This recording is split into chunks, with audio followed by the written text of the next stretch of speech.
And for those of you who know me in real life, well, you probably are, but I was born in Venezuela. My mom was born in Venezuela, obviously.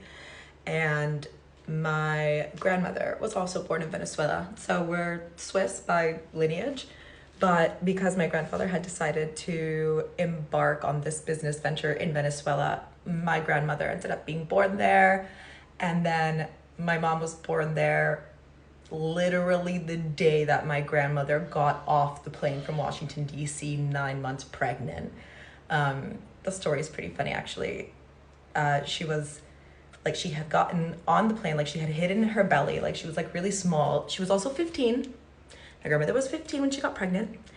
Um, More on that later. So she was like 15, 16, like flew to Venezuela, like literally 9 months pregnant. And then like the same night that she arrived in Caracas, she like goes to my grandfather and she's like, oh, like I have this really like bad stomach ache. Like I think like the traveling and like the food, like yeah, my stomach is just killing me. And she was like taking a bath. And then my grandfather was like, no, like you are in labor. So my mom was born in Venezuela that day.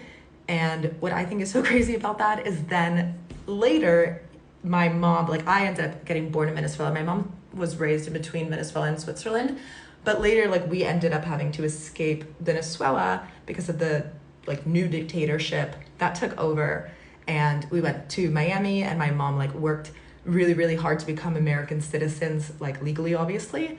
And which is so crazy to me is that like that whole, like we could have been US citizens much sooner if my grandmother had just like spent one more day in DC. But she had to go in a rush.